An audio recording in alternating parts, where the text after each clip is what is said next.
Welcome back, guys. If you just made it into the stream and you missed this game, I feel sorry for you. You're going to have to wait for the VOD, but definitely the best game we've had here in the KeSPA Cup so far. Started off with that 5-on-5 in the bot lane, essentially, and the action did not stop there, Papa. Just a perfect game for the KeSPA Cup, because yes, not every macro decision was crisp in this game. The decision to try to end by Afreeca Freecs is probably one of the big reasons that they kind of accelerate their own demise, but the fights, the outplays, the level of micro plays here for squads that, again, especially on the side of Afreeca, are only still coming together, was really, really impressive. The face check from Keen, that's what allowed the free Baron to the side of Griffin. The turnaround, though, from a comp that seemed set up to fall behind and never catch back up was amazing from Griffin. And when you need them to be clutch, you can rely on these young players to be so again and again. Chovy there, unbelievable teleport flank, gets into the back line. But of course, on his team, the Ezreal gonna take the cake in terms of damage, as he always does. But actually, the Lucian aiming on that first pick. Lucian does the most damage of it all. I wasn't too impressed by the Taliyah. Not sure what you thought about that, Papa. It still did a lot more damage than the Camille, although Camille definitely set up kills for her team, I would say.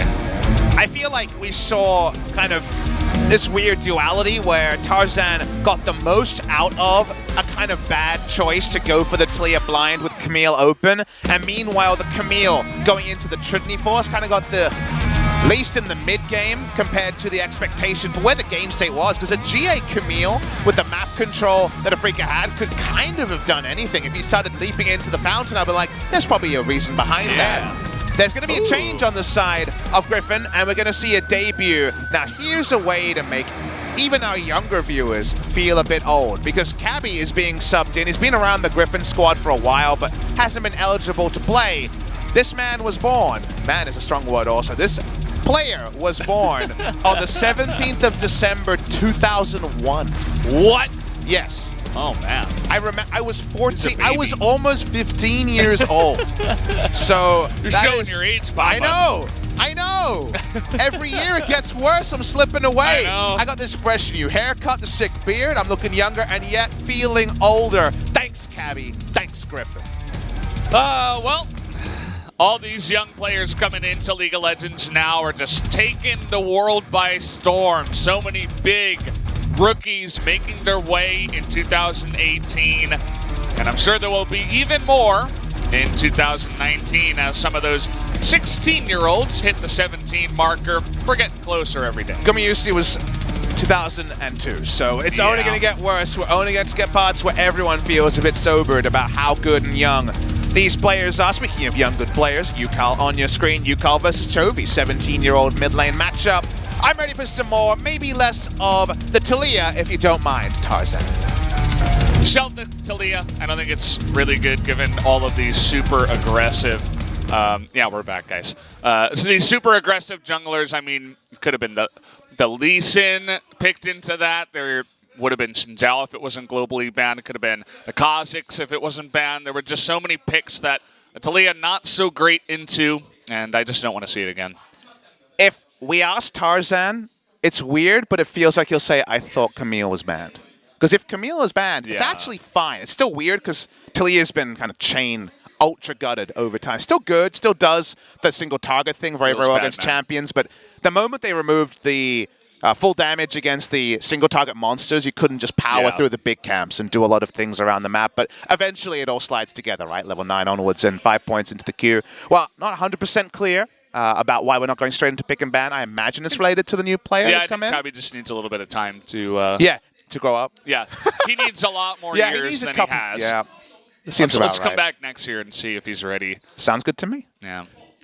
Will you be ready, Papa? I don't know. You know, my future right now, it's so weird, but I watched that game and I just feel so bashful about League of Legends because I'm like, all those players are so ultra better at everything than me, especially micro-wise, that I'm like, should I even play? I know. Because I actually... People don't know this. I actually play quite a lot. Like I played something like 800 games. It's not a massive amount, but obviously casting takes up a lot of my time. We both played on stream, and our OPGGs are out there. Yeah, but they remember the Orianna. They remember the Orianna. They don't remember your most the good famous moments. moments. But I kind of stay in my lane, and I don't mean that as a level 1 flame, but I mean that as I play Pantheon, you know? I play the more simple champions, and you definitely look at that and say, I'm probably still, you know, they could still expose me in terms of micro-mechanics on Pantheon, and that's, you know what? Sobering to see. Plenty of Afreeca fans. Of course, again, we should remind our viewers, we never have LCK teams in the Freak Up studio. This is the first time the Afreeca Freaks have ever played in their home studio. Yeah. Afreeca TV, people that are putting on this event, playing in their home studio. Not necessarily a home crowd. It's not quite home in a way, and yet this is kind of a homecoming for them, and no victory in game number 1. Yeah. First sign said, first start with the KeSPA Cup, then go to LoL Champs, and then go to the World Championship. Griffin, gonna win them all. That's a hopeful fan. I know a lot of people are looking for Griffin at Worlds. Hopefully they can make it this year around. We'll have to wait and see. And, of course, Afreeca just saying, grab your mental, essentially, is what that sign said. So got a couple of laughs from the crowd as well. I like that they are forcing one player in particular to grab his mental, because Jelly's sticking around, but importantly, it seems like Dread will be playing game number 2. No Spirit shown with the cool little arrows. We see Dread still on the stage here. How's Dread's mental going to be going into game number 2? He had some good moments. We questioned his build, and it didn't actually pan out the way he would have wanted. The flank he pulled off almost won Afreeca Freaks the game, but they ended up not being able to finish on that very deep push after taking down Viper. Bit of a trade of throws there at the end, so I'm sure some people looking at the game scoffing, saying, "Oh, the macro." Well, yeah. It's KeSPA Cup. It's the preseason. Calm down. KaBi coming in as a first game is going to be fun to see.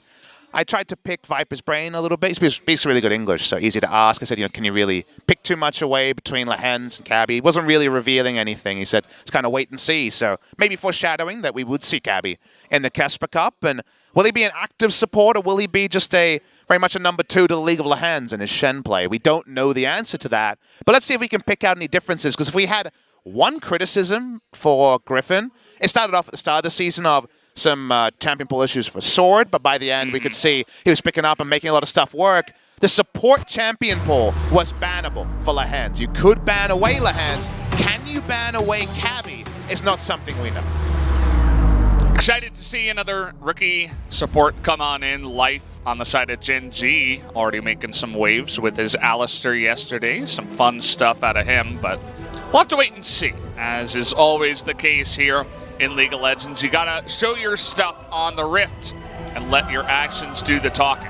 But what do you take away from game number 1? Not what do you learn, but what do you ban? Is there any changes in priority, you wonder? Because I feel like Afreeca kind of had them where they wanted them, but wasn't able to close it out from there. Blue side Victor ban gonna come through from Griffin. Don't seem to want to deal with that. Maybe some of the tanks are just gonna struggle against the top lane Victor, and they're just not allowing it to be played. The Lucian's going to be a red side ban, so Viper actually drawing a Lucian ban. It's a change of pace.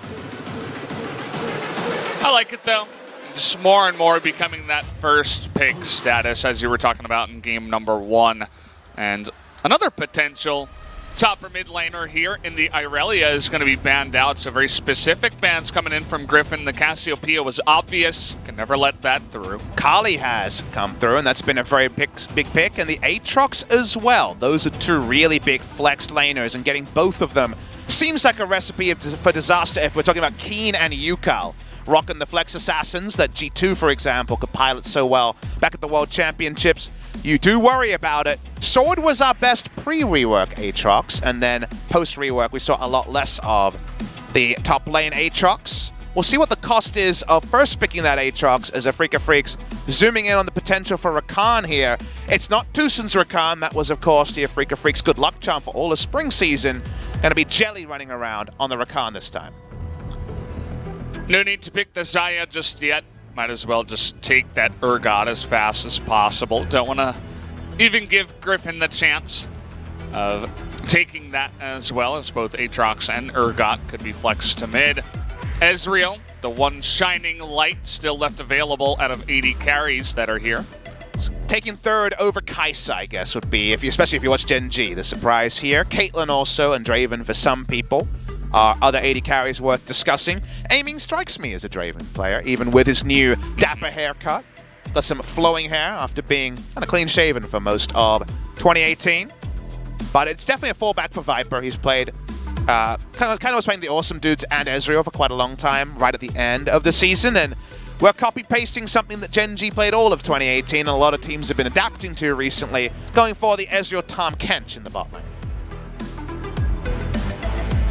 What will be the pick here? Actually, not gonna go ahead just yet and hover any Xayah or anything like that. Thinking about Galio this time for UCal, so it would switch sides on the Rift, and there it is locked in for UCal. Could also ban the Lissandra and say no Aftershock mid lane matchup for you. See if the approach is there. They do remember our words earlier about the Akali and the potential that can cause. The problem if you leave Akali open is on blue side, even after you get your last pick, you still don't know for sure where the Aatrox and Akali are going, so they don't want to deal with the amount of threat, the amount of matchups that polarize if you have to deal with both something that can lane into Akali and the Akali and the Aatrox. So given that, we'll see the Akali ban thrown out. Xayah ban here to deny Xayah Rakan from Afreeca. See where Aiming wants to go, as his champion pool was pretty esoteric over the course of summer. He was also, like Viper, one of these awesome dude players, and then fell back to 80 carries pretty late in the season. And when it was looked to be a 80 carry meta at Worlds, guess what? Aiming wasn't even there. They preferred Kramer at the time. He did not go to the World Championships, and thus Keen is the only player from Afreeca Freecs lineup with Worlds experience, and UCal coming in from KT Rolster. The Scion going to be banned, and now we wonder if Afreeca are trying to force it to be that top lane Aatrox versus Urgot matchup. Definitely seems that way. Will Griffin target another 80 carry? No. They go ahead and take away the Kindred, going to trim away at that jungle matchup, and KeSPA was the thing that was standing out very obviously for the side of Afreeca. We were talking about how it's top 3, but also alongside 3 CC bots on the side of Afreeca already going to be pretty good. Now, last pick jungle with Dread in the lineup could be super spicy. Do you take Camille and just deal with the consequences? My question for Griffin, because the Talia blind worked, but it worked at the end when the Nexus exploded. Until then, it looked very, very risky. Griffin hovering a potential full AD lineup here. Elise would be the jungle pick here with a bit of magic damage to go with this, and Jace jungle or Aatrox jungle. It's probably going to be Aatrox jungle after all. In this particular case, it's been much more Aatrox jungle than the Jace jungle. There is still some Jace jungle in solo queue recently, an old favorite Amalrang, who's now on the Jin Green Wings in the LCK. So Afreeca Freecs do have incomplete information to deal with, and it's very hard to find laners, let alone just a team comp that can deal with all the different possibilities of Aatrox, Jace, and Lissandra in a lineup. Well, Gragas is going to be picked up for another beefcake in the front there, alongside Aiming, who is going to be the main carry. They're going to all jump on the Aiming bus and see if they can do that. Of course, the rest of them have their own roles, but we've seen that KeSPA pop off time and time again, especially from Ruler. Can Aiming channel his inner Ruler is a good question. Do you dare go for the Jace into Urgot matchup, or do you go for the Aatrox? Only at 20 seconds will we know, as those are the two champions that could potentially go into the jungle. The Aatrox is more normal. Based on trends, it will be the decision from Tarzan. Lost the 10% extra damage to monsters. That was largely to curb the mid lane smite Aatrox from being a popular pick. Monster Hunter removed, but no mid lane smite so far in the KeSPA Cup.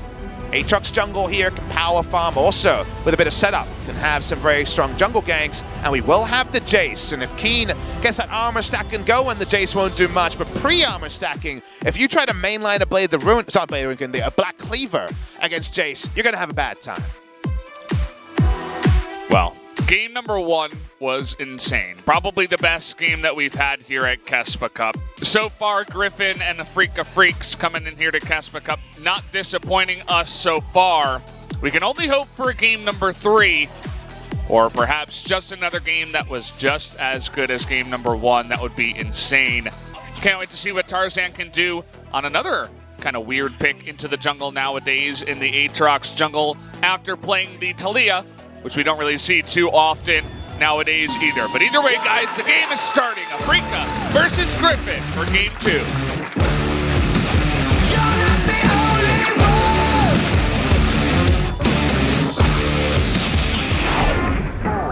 We had to zoom out just because there was too much awesomeness. This is a fan chat. Yeah, finally. Only one. Yeah, only one team's playing today. At least the bugs are now with the crowd and not with the game. We'll take that. No. Things to work on all sides. Even Griffin will have some things they want to adjust, as Afreeca Freecs felt like 35 out of 40 minutes. They were pretty much in control, and then in the clutch, Griffin were able to rip it away. Griffin made the only selection change in that KeSPA has made his professional debut, 17 years of age in a couple of weeks. He is super, super young, super fresh, but has been around the Griffin Gaming House for a long time, just ineligible to play. So cool to see him slide in. And will we learn anything different? Because one thing we can tell you is that if you recall, Valdez, it took Lehens a long time to finally play Tahm Kench. It was pretty decent by the end of the season, but I believe it was week 6 of the LCK before he actually picked up the Tahm Kench. His champion pool was one of the criticisms. The Morgana is the one we remember. His Shen, oh boy, was that a highlight. Yeah. But after that, things did fall away for Lehens and caused some headaches in some of their series. You're mentioning how it's bannable. You don't want to be only good at 2 champions. That's just when teams start to target you and then have a ban left over, so definitely not ideal. Saw a bunch of the support Gragas as well, played by multiple members in Korea and other regions. Chovy getting in there, wants to get the best trade possible. You can't do that at level 1. Yeah. It's pretty nice. Hooray for ranged auto attacks, as Yuka will have to just grin and bear it for the early game. If you think about Aatrox jungle, it reminds me a little bit of kind of a melee Taliyah. Because what we learned about Taliyah, at the start of the season, we were thinking, oh boy, this is going to be for the mechanical junglers only. But it actually ended up being for the pathing junglers, because the thing Taliyah provided is, while you're in the wrong spot, you face-checked me, I do half your health instantly. And so the pathing was really the separator, rather than the sickest of mechanics, or whichever player had role swapped from mage. If you think of Aatrox, you face-check an Aatrox and he can use all his Qs on you in melee range, he does a hell of a lot of damage. So given that, if Tarzan can outpath Dread, which didn't necessarily happen in game number 1. Dread 3-buffed him. It was a very good jungle performance on the Camille there. Then similar value could be found, even if it is Aftershock, to ensure that in any 1v2 scenario, there's a slight chance he'll be able to come away unscathed. Sword versus Keen up in the top side. Was relatively even in game number 1. This time, though, the Jace going to put on that pressure that he always does. Sword, one of our big Jace users here in the LCK. And he's back on it again here at the KeSPA Cup. It was fun to watch Jace, especially with these, Khan and Sword, definitely 2 of the bigger ones here that we've had in the recent years. And this would be an unexpected gank, because Dread hasn't backed. He doesn't have boots for a Predator gank. You don't expect a pre-4-minute gank from the Gragas. It's spotted on the tail end of the vision. Thank you very much, the observers there, for toggling and untoggling the vision. So Dread would have been a very unlikely gank timing to see a body slam flash from the Fat Man. So creative stuff, but not going to be able to be taken advantage of here. And because he's seen a check on the Raptors, not needed. Tarzan knows that is down and is spotted, actually, by the Ghost Poro top side from Dread.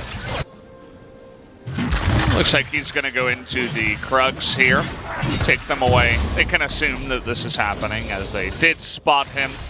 He looked like he was thinking about putting a ward down, but ended up not going for it, doesn't look like. Just continuing to clear here, wards the camp, because he just wants to, it's not so much about being face-checked, but wants to know if the enemy is warded. He's back. Consider a turret dive. Like you say, Dread is back. Really unexpected, trying to get onto KeSPA here, and he's pretty tanky, is forced to flash away. They will earn that flash at the back of that play. But once again, Dread here, still level 3. Gonna have to go for a back. I didn't see any gray health. I wonder if he hadn't skilled E at that point. We'll hold on to his mid lane. Okay, Yukal. Unfortunate positioning there, is forced to use his flash to get away. Now they're fighting over the Raptors. Enemy mostly claimed by Yuka. Gets a bit of bonus experience on that one, but certainly not going the way of the Gragas. Only now does he get his boots, and 2 gank attempts pre-boots, so 2 gank attempts with no keystone there from Dread. He'll back away. He'll have a Predator gank to come from soon, and with the TP Ezreal continuing to be the meta, Viper's back with a Sheen. Notice, he does not go for the early tier. He wants the Sheen to continue to win the damage trades onto either the Rakan or the Kai'Sa. Wants to be able to poke them out.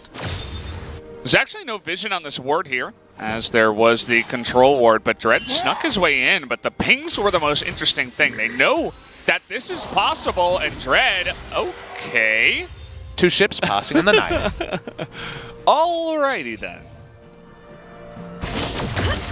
That's all I have to say about that one. There was a potential flare point, but remember, we had our down moments in game number 1, and then no one did not leave entertained. So action doesn't begin there. No interruption on that glacial path. Toggling over the gold value here. Aatrox been able to pick up some extra cams. Speaking of Aatrox, he's found the Fat Man. That he has. Dread trying to come on in here. Tarzan not going to lock him down, even with that flash. But Tarzan will get the camp. He's very far ahead, actually. The pathing for him has been nice because Dread has shown himself so much that Tarzan takes the Krugs, takes the Raptors, gets the third Scuttle Crab on the map, goes to his own Raptors, takes the majority of those. It's pretty far ahead in terms of farm over Dread right now. And Aatrox's jungle clear, as we can see, is, let's say, pristine. He reminds me of Graves because he hasn't backed, and he's full health the entire time on this Aatrox. Level 5 right now. I wonder if you consider something like a Tiamat here, or if you just mainline a warrior. There's been no Tiamat jungle at all so far in the KeSPA Cup after the increase in price was live from our first game. 1325 gold, 125 gold in the recipe. Meant the expense was too high. Track to see if Tarzan just doesn't mainline warrior or goes something different. He backs now. And yet, warrior in chat. No jungler daring to go for the favorite of the Camille, favorite even the Lee Sin for a while there in that Tiamat. Goes for the chilling smite here, and a red smite for him. So just wants to lock people down on the Aatrox. Not really worried about taking big trades. Would rather just make sure they're slowed and in position for his combos. We haven't watched top lane at all, and it's been isolated. We've seen our junglers meet, and the mid lane is above the top lane, mostly on the bot side of the map, though. And Jace not winning in CS, you'll notice, which might be a surprise to some. He's gone for the straighted Dirk. He's been able to not build anything respectful. No Merc treads required in this matchup, but we'll see if the tipping point comes a bit later. He's getting to Ignite top laner because Unsealed Spellbook is a pretty cool thing. Feels like the windows here for the Jace to abuse are pretty conditional. I think item spikes, short moments, short bursts are the best he can hope for, and Keen would just build Ninja Tabi before he finishes the Black Cleaver. So right now, we're not feeling the true value of the Jace. Now, if Urgot ever leaves lane, we know that Jace will make short work of turrets on patch 824B. Jace, I feel like one of the biggest top laners that would go for canceled teleports. Jace, he does a lot of damage, but sometimes if you're in a bad position, you just do not want to finish that teleport. But unfortunately, he can't really do that anymore, as the teleport has been changed. We talked about that before. So we'll see how Sword can get his fantastic teleports off on the Jace this time around. Sion, easy enough as your big beefcake, but we'll have to be a bit more careful on this pick. Definitely has a different job, as right now the job from Griffin is how do we stop this Inferno? It's fallen low really quickly. Aatrox in the pit. Tarzan's in there. The smite is going to go to him. And there you go. They burst down the Gragas and Jelly. Oh no, he's still alive in the backside somehow, but not for long, as the hero's entrance is going to be a hero's exit. Nice escape there from UCal, but a double kill. An Infernal Drake to Griffin. And that's what Aatrox can do. He powers through, and the Wombo there was impressive. They want more kills here, Viper. Will he go for interrupt? Okay, going to try to get onto aiming, but basically just going to stop his back there. It's mostly about the interrupt, not so much about actually chasing down a kill, because Chovy's getting turret checkpoints as that play happens, and a blue buff. Let's watch the replay to fully understand it. It's the Wombo here, but a different type of Wombo. Tarzan can be wanton with his positioning and gets the double interrupt and also the smite as Chovy comes in. How Jelly didn't die there instantly, we will never ever know. But Viper comes in, very nice. Mid-team fight use of the Abyssal Voyage. They're already liking this Tom Kent from Cabby. We back away with 2 kills, but also an Infernal Drake. And the gold lead also leaps off the page. Given all the extra camps for the Aatrox, it's already 2,500. 2-0 now for Ezreal, who is going to be scaling like an Ezreal does. And, that's a fantastic start there. Tarzan must have heard us criticizing his Talia pick. He's like, oh, I got something in store for you guys. Really able to set up that entire play, gets the smite steal, gets the knock up in the backside. Aatrox, really powerful in the top lane, but sometimes you're kind of stuck in the top lane. What about if you're on the map a lot? You can really just perform a lot better in the early and mid game. The Aatrox jungle that we wondered if it was just a solo queue thing, When you see your first pick Aatrox, now you actually have to really plug it in there. I was mentioning on the first days of KeSPA Cup, no one played it. Top side, Sword's not very tanky at all. Yeah, Sword's going to get Fear Beyond Deaths here, but Keen is pretty low. Can he be pulled in? Yes, he will. The damage, and now Dread is going to be dunked. Double kill to Tarzan in the top lane. The one kill with the burn, the second kill with the sheer force of the level 8 Aatrox. I see that Tarzan is working out some demons in this second game. He's like, okay, the Taliyah, not my best look. We asked for no Taliyah. We get a 2-0-2, 100% kill participation Aatrox, who's going to have his warrior in chat super early. That is a mad jungler who is in perfect position once again, gets there right on time for the double kill. So it's the burn here from the red smite, sorry, maybe just the minions actually, and then flashes over. Very nice for the secondary kill there. It's blue smite, so it was in fact the minion aggro that took him down from the Aatrox second kill. That's purely about the fact that he had most of his warrior, and that first item for Dread looking a lot later. Yeah, I mean, the jungle difference in this game is quite gigantic. As you look at it now, 0-2 for Dread, as he did not have the best smite on the Drake, let's say. It's really nicely timed by Tarzan. Gotta give him that one. And now they're looking for this bottom turret. Doesn't look like they're gonna go for a dive just yet, especially with the Galio. Galio not moving just yet, but some extra checkpoints, some more gold over to Viper, who's already hella fed. And it's not brazen, it's required for the side of Griffin, because if you, again, take the temperature top side, the Jace is losing this matchup to the Urgot. The only way he's going to be relevant, it feels like, is going to be for turret pressure. So keep Afreeca in the cauldron. Keep the fire on them when it comes to just continuing to push through. Aatrox can walk up, and even if he's walking through a control ward, you are super concerned about being turret dived, and thus some turret checkpoints or turret plates will be taken down.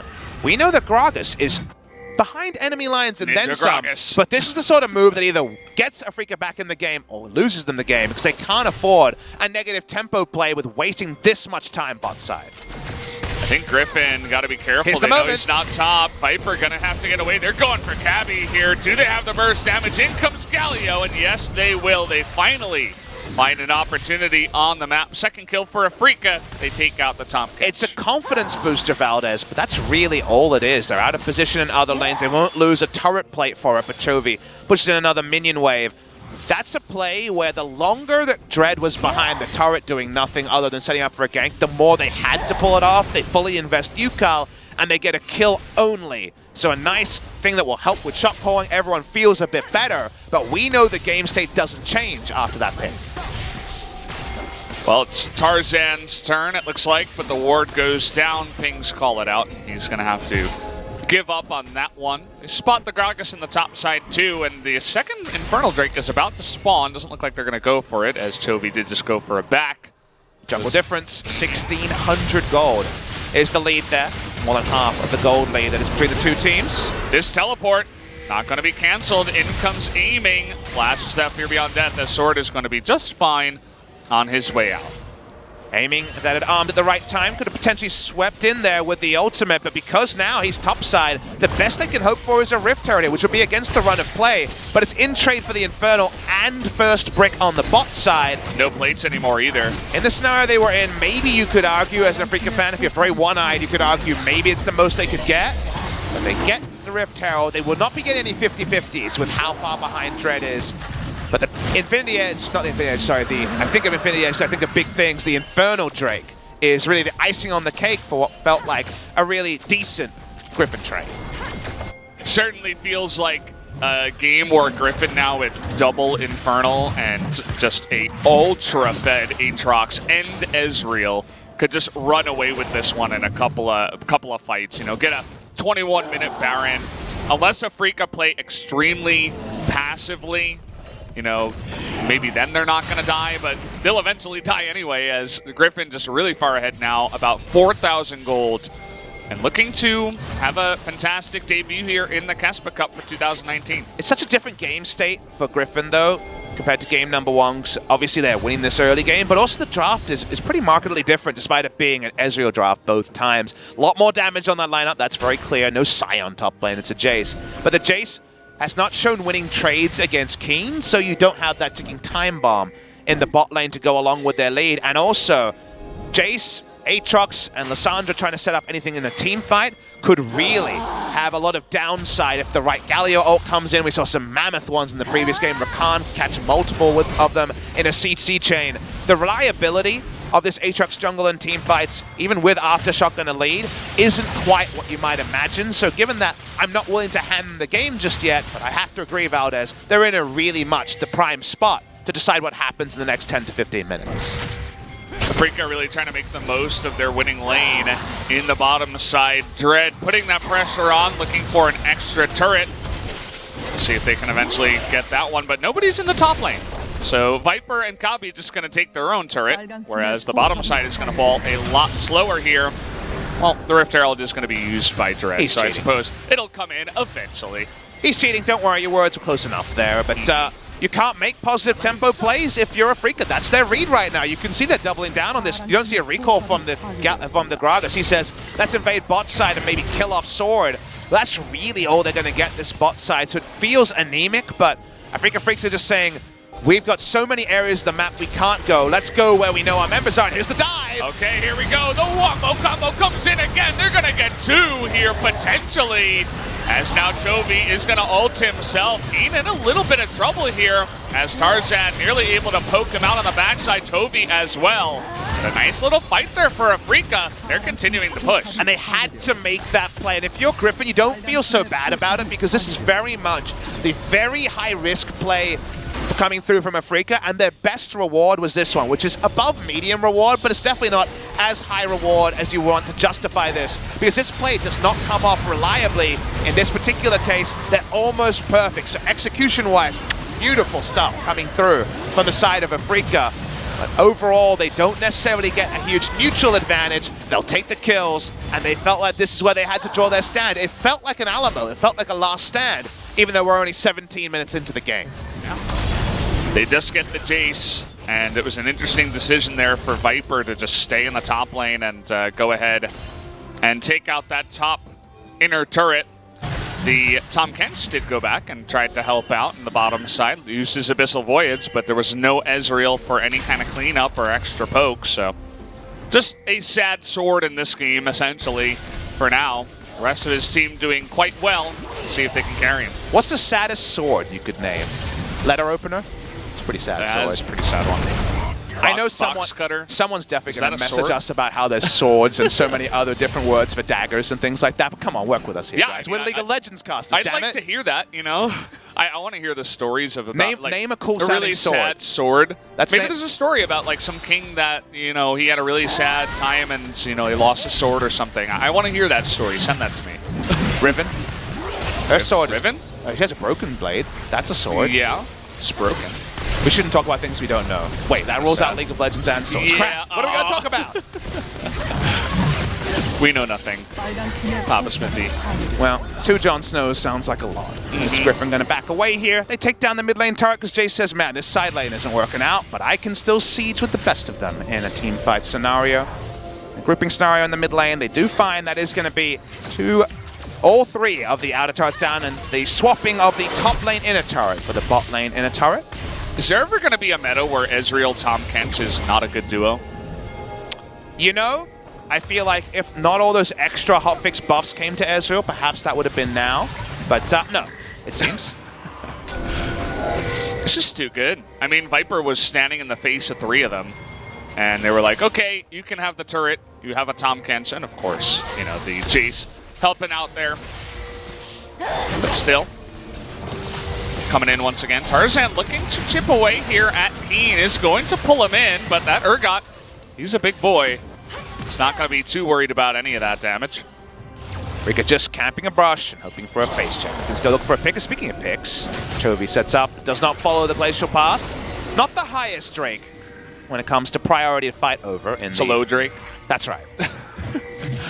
It swings low, the Ocean Drake at third Not spawn. playing very high right now. They're kind of like Jinner. Sitting on the ground. Sad plan, Judge APG.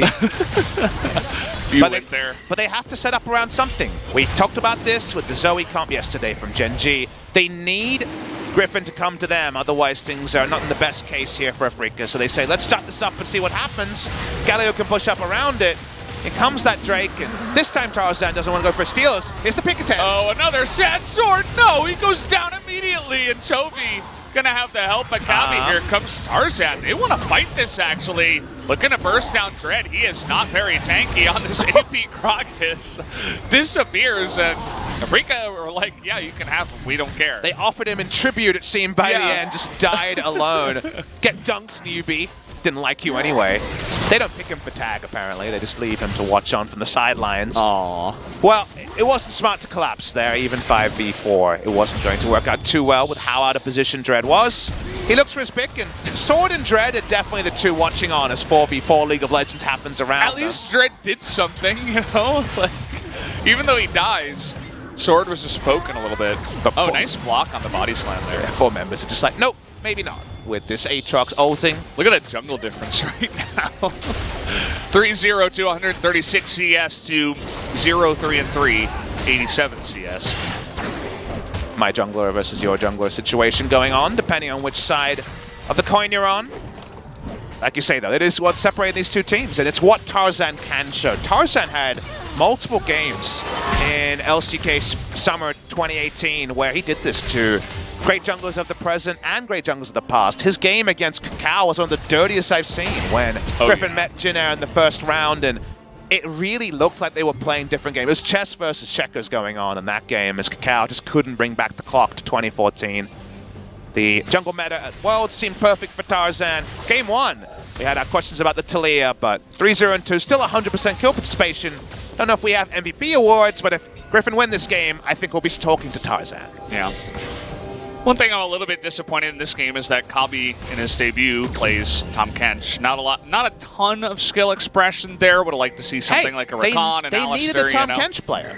And True. They definitely have one. You're right that we want to know where else we're going after the 3 champions we know Griffin can play. I want to know what he's got, you know? What does Kabi have that Throw something out there and let's see if it lands. Give us something for the future. What's something you think Kabi might have? Maybe like Come on, name a support. I gave you a pretty easy Karthus. job. Yeah!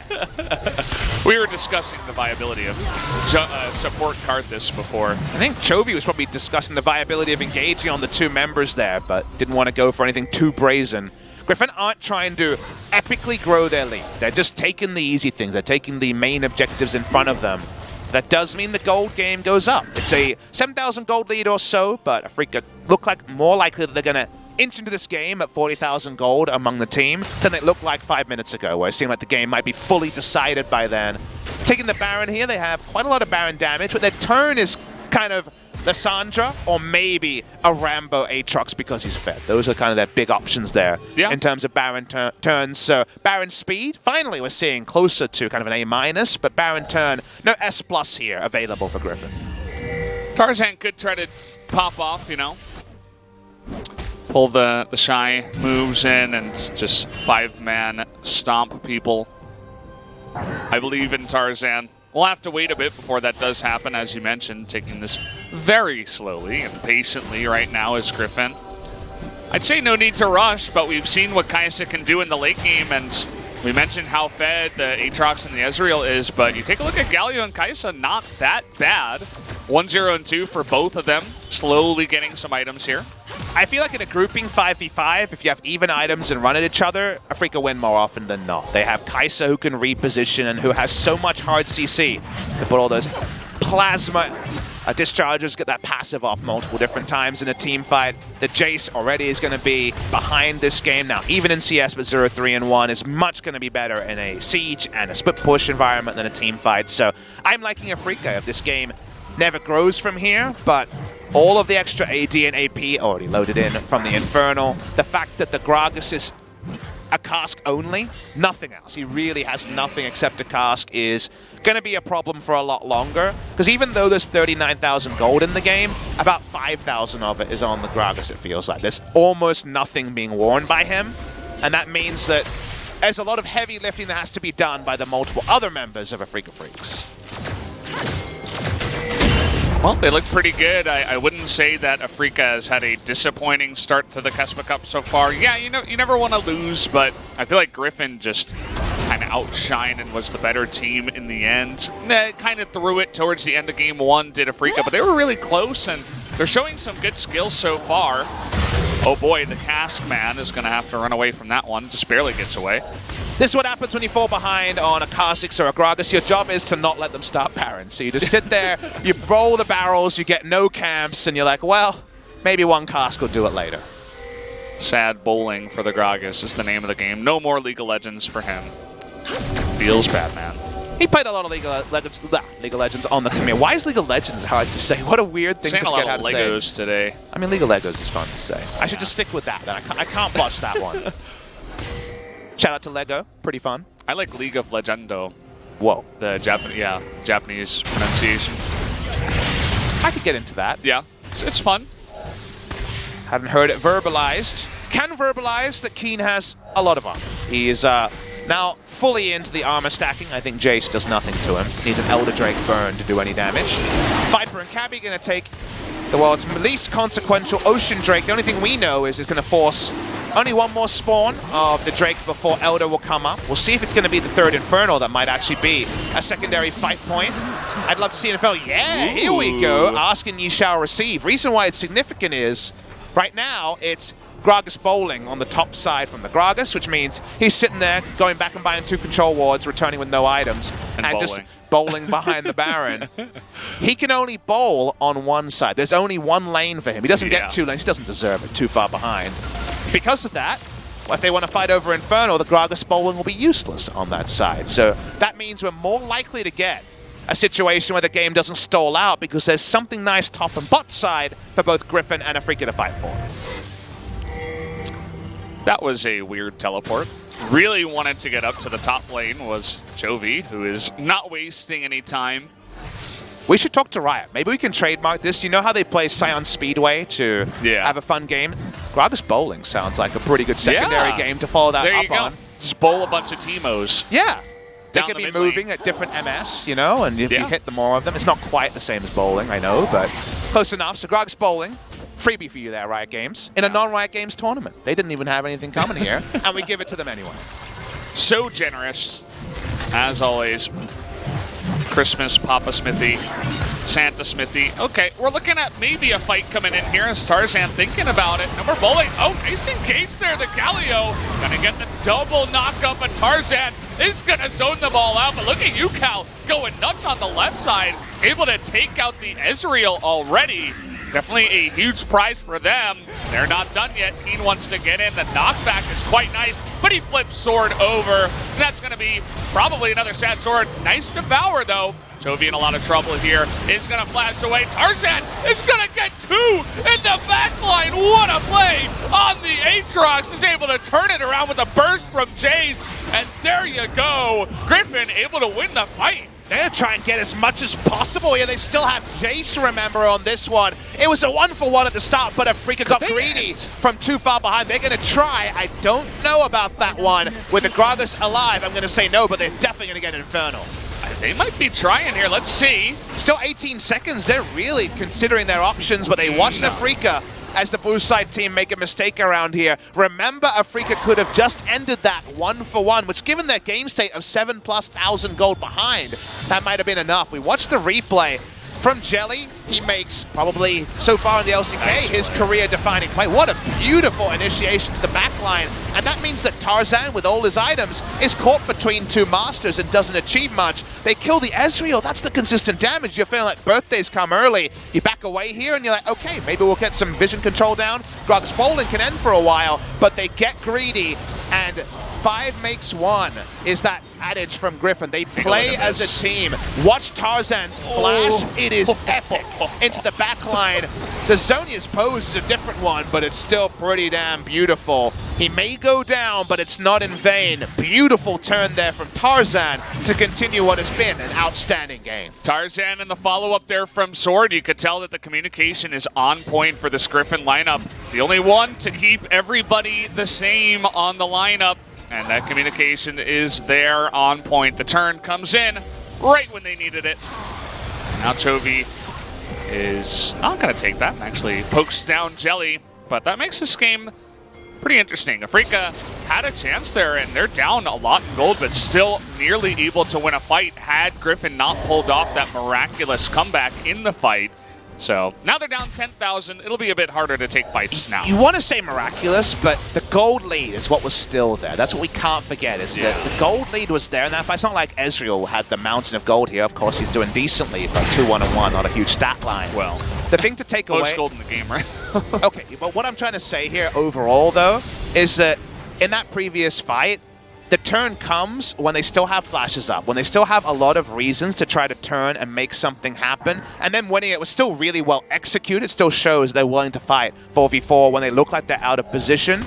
But Afreeca Freecs could have just backed away with a 1-for-1 when they're 8,000 gold behind. That's already an epic win, right? You should be getting a 1-for-2 and feeling pretty good. It's too greedy. I think NoFape pauses and says, this is the game state. You should be happy with this. You already got basically the maximum in a 1-for-1. It's Afreeca's greed, well punished from Griffin, rather than just a miraculous comeback like we saw from Griffin in the previous game. Yeah, I mean, it looked nice, right? There were so many low members on the side of Griffin, and he was able to flash, flip sword over straight into the back line where aiming was still alive, and they thought they were able to take that out, but just the burst damage. There's been a lot of discussion about the damage levels in League of Legends right now, and, well, Jace and Aatrox are certainly a couple of champions that are packing it with all that gold you were talking about, just able to pummel the backline essentially immediately. So there you have it. They're going to go for the Infernal Drake now. It's so dirty. 24% AD and AP on top of what is now a 10,000 gold lead. The amount of ability power on Ezreal is going to be pretty bonkers here between the Gunblade and the fully transformed Seraph's Embrace. Wait for an ultimate on aiming for fun times is what I will tell you about this game, as he is doing unbelievable damage, and that means this game, it feels like Afreeca are out of options. I feel like even if they layer everything perfectly again, and you would have to think that Griffin will not allow that, the shield there actually made that one a little bit less than expected, but even if everything goes perfectly, I think that's too far behind in terms of items now. Guardian Angel means that Saw can get into melee form and just try to go into the back line and see what happens, see if it is able to be pulled off. Keen cycling through Summoner spells, goes for the Ghost in that one, just to perhaps open up one of his others, and Ignite perhaps in the next fight, but it feels like even played perfectly, it's not the previous game where you take down Ezreal or Talia and you run out of damage. We got damage dealers everywhere, we got problems abound for the Afreeca Freecs. Tarzan did die in the last fight, but still insanely fed 4, 1, and 6. As those 3 items completed, he's going to be looking for more backline access here. Looking actually for the frontline access, going straight for Keen, who is in a lot of trouble here. Has that stone plate, and they're turning it around. There's the wombo combo, aiming, able to hold to the backline, but here we go. Now he's in the frontline sword, able to chip him away, and there you go. Afreeca going to be melted, essentially. All that damage coming through as they fought not in the best place there in the jungle. Keen, the last one left alive, is going to go down. There's the ace, and Griffin are going to push for the victory. And that means that Griffin are going to book their spot in the best-of-5s in the semifinals to join Katie Rolster and Gen.G from yesterday. They will face the winner of our last quarterfinal between SK Telecom T1 and Damwon Gaming. Whichever one goes forward, we have a mouth-watering second semifinal. As for a half second, the game is delayed. There you go, Griffin. You're going to take it. Nice 2-0 victory. So many of those so far in KeSPA Cup, and Griffin looking like a big favorite coming into the semifinals. I can't wait for that mouth-watering semis you were talking about, KT versus Gen.G, and then Griffin up against either Damwon or SKT. Both of those semis are going to be insane. Guess who's back? Back again. Griffin's back. Phone a friend. They are looking awesome. You definitely want to watch their best-of-5 in a couple of days' time. And even with Cavi in the lineup, not a lot changes. Feels like they can afford to cycle through another rookie and show no problems with it.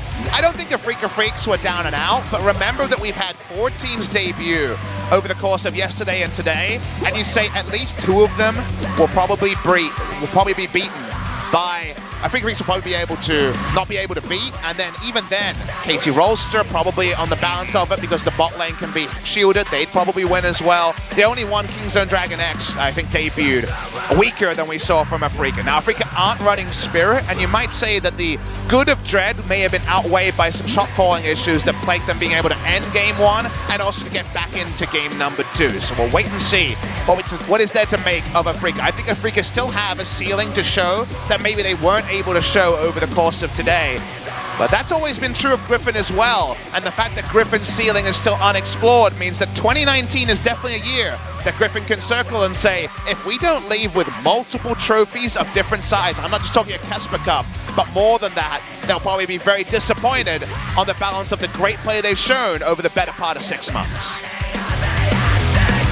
Well, kind of disappointed on the side of Afreeca. You can see coach just going to work, just telling them about what went wrong on that one. Dread looking kind of disappointed. Was a little bit sad to see that one, but the sad Gragas Bowling was the name for him in game number 2. CV Max getting in there, having a really in-depth discussion with Toby just about, looked like some fight that went on that perhaps could have been played out better. CV Max definitely a min-maxer when it comes to coaching. Always looking to improve even after a 2-0 victory. And just a very different game number 2. One of the reasons we could get so yakety sacks with the discussion is it felt over pretty early when it came to the game state. Yes, Afreeca can win the game from even, maybe even a little bit behind, but they were so far behind that in that last fight, when we saw the KeSPA swoop in, you had kind of moments to remember. Ruler yesterday, I think, oh, this is the moment, but there just wasn't the oomph behind with all the Infernal Drakes, with all of the early game going the way of the Aatrox largely, but Griffin in general. The sins of the past proved too much to move past for the side of Afreeca Freecs. Comfortable victory in the end. This was a really nice play from Tarzan. You don't expect jungle Aatroxes to know the ins and outs of their champions to that level, but he made it look easy this time out. Picture perfect, essentially. Just makes that Q happen, flashes straight on top of them, says, hello, here I am, aiming. Unfortunately, being gunned down by Sword, Viper, and even the Tom Kents. Fortunate positioning there, but they were already over 10,000 gold behind. A team effort, but whoa, from the side of Griffin here. Very even damage across the board. They are such a team that's supposed to be more than some of their parts, but now we've kind of been educated that the parts are all pretty damn good as well. Cabby wishes to have Zyra this game, so he could have been there on the damage charts, but he has to watch on as a 4-pronged assault from Griffin proves too much for the Afreeca Freecs to handle. I don't know what it says that Gragas did more damage than Urgot, but he was building burst AP, so I guess you'll have to take that for what it's worth, which is very, very little. Afreeca Freecs back to the drawing board. Their home debut here as the Afreeca Freecs squad in the Freak Up Stadium does not go to plan. And now I'm sure we have an interview with a couple of members of Griffin to get a bit more insight into how they're feeling right now. Guaranteed Tarzan will be one of them. Otherwise, I will be a little bit unhappy. But let's see who it is going to be from the side of Griffin. So many strong players in the lineup. Who's it going to be? Looks like Sword and Tarzan will be the 2 members. After the matches, you must be really exhausted. It was super close, both of the matches. A lot of impressive, flashy plays. How do you feel about the victory? It's been a while since we've had an offline event, but I was worried about my game sense if I'd still have it, but I still have it. We were able to win that one. After the first match, Coach came up on stage, said a lot to you guys. CV Max, of course, very talkative guy. Saw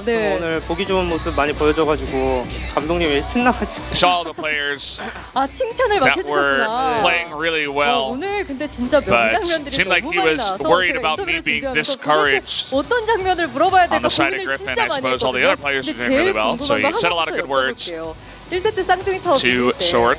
So there were so many fantastic moments, it was hard to prepare for this kind of interview. So the 2 turrets, and then X's turrets when Afreeca went for it. 흥분하면서 네. So Sword says they knew 100% we could have defended that one. 본것 같아요. 아마 진짜 One of our 보시는 team members, 분들도 yeah, 이 we 질문을 can 가장 definitely 좀 win this 궁금해하지 one. 않았을까 하는 생각이 드는데요. 1세트 Once we defend the twin towers. 등장을 했습니다. 두 번째 세트도 Chovy with the big TP from behind in that play. 어떻게 보면 이 갈리오 카밀이라는 좀 Tarzan in the 안정적인 jungle. 조합이 있음에도 불구하고 탈리아를 선택하셨어요. 이유요? 네. 일단 탈리아가 너프 So 굉장히 많이 먹어가지고 already Camille very safe pick, but you picked the 솔직히 좀 Talia 힘들긴 blind. 한데 So what do you think? 전문성이 Why did you do 있어야 that? 돼가지고 그래도 Says Talia's nerfed a lot. She's 잘 very 쓰면은 hard. 그래도 좋은 것 같아요 아직. 근데 또 탈리아도 But if you use it to its top potential and you're really good at Talia, I think it's a very 이런 good 부분에 pick. 있어서 감독님이 좀 확실한 좀 믿음이 있으신가 봐요. 타잔 선수에 대한. Talia 네, definitely a big carry 챔프 pick, 모두 and Aatrox as well. 감독님도 So it seems like the coach has a lot of faith in you. 또 두 번째 세트에서는 Tarzan says, I used both of those champions really well. Really good at 컵에서 첫 등장이기도 those 하고 two. 사실 So of 컵 course 베이스 our 요즘 coach 많이 had a lot 나오는 of faith in 추세는 me to use them 아니잖아요. well in 리스크가 these 크기도 matches. 하고. 근데 이런 선택을 한 또 이유가 있을까요? 사실 선택은 없었고요. 할 게 없어서. So Jace not a 제이스를 한 common 팀 pick nowadays, but why do you go for it? 자신감도 있었고 그래도 할만하다 해서 뽑았던 것 같아요. It's not a very big reason, just not a lot of other good picks for the top lane in that state in the pick ban. So that's why I 이 went for it. 자존심이 또 만들어낸 승리가 아닐까 하는 생각이 But 드네요. you're kind of losing 정말 the 1세트 top 재밌는 lane. 장면이 많았는데 제가 한두 장면 좀 여쭤볼게요. 1세트에서 이 바텀에서 한타가 굉장히 길었어요. Said he 초반에. didn't want to lose his 근데 이 pride, so he 디펜더가 picked the 트리플 Jace into the 킬하고 matchup. I think mostly the priority was the big takeaway there, because the priority that Jace provides, even if it doesn't transition to team fights as well, was pretty important for the side of Griffin. 예상을 하셨어요? 사실 예상은 안 했고 바텀 쪽에서 원래 저희가 Sandra 이기는 made a triple 싸움이었던 kill 걸로 저는 in the 생각하는데 bottom 갑자기 side. 저희 쪽이 패배로 And you were Scion, zombie Scion. You got a double kill after that, and that crazy 5v5 fight in the bottom lane. 그리고 이제 기인 선수가 타워를 맞으면서 그때 제가 패시브로 How'd you pull that off? 나오는데 하면서 그냥 아무 생각 없이 때렸는데 좋은 결과로 됐던 것 같아요. 근데 좀 어떠셨어요, 타잔 선수는? 사연이 죽은 I think trying 상태에서 to understand the 더블킬. mechanics of the fight. Seemed like it was a pretty messy one, 많이 Valdez. 힘들겠는데 싶었는데 네. 고무장갑으로 그냥 더블킬을 따더라고요. 그러니까요. 오늘 저희도 진짜 깜짝 놀랐는데 오늘 이 두 선수 We thought it was going to be a really hard situation, but all of a sudden, double kill popped up on the screen. 제이스가 So you're 죽긴 pretty 했지만 happy. 또 타잔 선수가 더블킬을 만들어낸 장면이 Seems like 있었거든요. you two 근데 또 together 상대편에서도 kind of move 탑정으로 as 같이 one 있었어요, champion. 탑에서. Your teamwork 어떤 was 골을 really 들어갔는지 impressive, 궁금해요. especially in game 제 2. 상황이 너무 안 좋았어가지고 So what kind of 만화도 communication and 없었잖아요, shot 그때 calling was going 타잔 on during the 선수한테 matches? 역갱을 봐달라는 식으로 다이브할 것 같다라는 얘기가 Said in 오고 that moment, 타잔 선수가 I 기가 didn't have any mana, my situation was not great. 아 그랬군요. 그리고 또 두 번째 세트 Tarzan was 바로 just 옆에 한타에서 상대편 looking 에이스를 after 뛰었던 me 한타인데요. at the exact right 그때 또 소드 moments. 선수가 I suppose that was in the top lane when he got dove by the Urgot and Gragas. 진입을 했어요. 그때 Very technical interview here about all the games. It's hard to I wish we had replays to show some of 이제 these. 제가 그때 너무 한 번에 죽는 경우가 많아가지고 이거 답도 없다 그냥 초시계로 버텨야겠다. So what about when you're using the skills? Was there a lot of calculation between the two of you? 와 그리핀 이 스토브 리그 기간 이후에 조금 더 단단해지고 강력해진 것 같습니다. And then it's talking about how they had to give individual cooldown timers for abilities. They had a lot of wordless communication, which we know is Griffin's thing, but also some pretty direct things there. And sounds like this next question's about the roster changes for game number 2. 되게 시간을 잘 보낸 것 같아요. 워크샵도 So you have no uncertainty. You know, you guys stick together as a roster going into 2019. So how does that feel? 고려 선수 변화가 없었던 게 조금 더 좋은 점으로 So we spent a lot of 있을 free 것 time 같아요. together, 소드 you know, 선수 어떠셨나요? traveling, and 그게 that was a 저는 fantastic 당연히 way to build camaraderie and teamwork 계속 within the 같이 team 가는 게 and 저는 더 좋다고 생각해서 grow those 네. team 저한테는 더 bonds. 좋았던 것 같습니다. 자 오늘 Sword 그리핀 says, as long as we 첫 stick together as one 경기였는데요. squad, 앞으로의 I 경기가 think we 더욱더 can become the 기대되는 best. 모습들이었습니다. 마지막으로 열띠게 응원해준 팬들에게 한마디 So. 부탁드립니다. 타잔 선수. 되게 오랜만에 경기였는데 So we're expecting more and more from Griffin, especially after getting the 2-0. What do you want to say 잘 준비해서 to your fans? 이기도록 하겠습니다. It's been a while since we've had a offline event for Griffin, but so many fans watching surrounding the interview area right now, so thank you for supporting us. 다이어트한 것도 있고 그래서 앞으로 더칼 I need my sword to be sharpened. 하고 있겠습니다. No more sad sword. 소드 선수의 더 날카로운 경기력 기대하겠습니다. 다시 한번 축하드립니다. He 축하드립니다. says I need to go on a diet a 자, little bit 이렇게 해서 harder. 오늘의 I mean, his jersey was looking very, very loose on him, so I think he's already lost some weight, has Yeah, Sword. for sure. He wants to go on the diet harder. He wants to sharpen that blade. Going into more and more victories for Griffin. 2-0 victory for them tonight over the Afreeca Freecs. It was a fun one. Both of these games, really impressive stuff. Recommend it to all your friends. A fun one, even though it was the 2-0. We didn't get the game 3. This is one to rewatch and watch again. And that means we get more Griffin best of fives. And if we look over the history of them, there have been some bangers, and we're only talking about a sample size of 3 or 4. There has been so many. 5-game series with Griffin, and who's to say there won't be another one? But before we even think about that, we need to know who they're facing, and that means that when we come back from the break in about 50 minutes time, at 7:10 p.m. Korean Standard Time, at 8 p.m. we'll go live with Damwon Gaming, another of these Scrim Gods, but one that's tripped up again and again this tournament, but still made it to the round of 8, facing SK Telecom T1, whose dream team had the dream game, that perfect game in game number 1 against BBQ, but then in game number 2 had to labor for a victory. So yes, they are undefeated, but it feels like SKT have had their first kind of blip, their first kind of murmur. Otherwise, they have been sliding along and looking very impressive. SKT, I think a lot of people are going to say that they are the favorites going into the next match, but Damwon looking really fantastic, and so many awesome matchups in that one. We talked about Faker versus Showmaker, Solo pretty lanes, obvious. baby. The top lane also is just ridiculous. Cannot wait for that one. Khan up against Nuguri. It's going to be a big one, guys. Make sure you let everybody know that we're going into that one. It is currently about 7:11, so maybe about 49 minutes until we do start that next one, but we're going to be back. We're going to be coming on hot. And that's after a really fun first series. The game number 1 was super awesome. If you missed that, go back and listen to it. But we'll be back in about 50 minutes, like you say, Valdez. Yeah, so thank you guys for watching the first series. We'll be back in a bit for the second one. After all this time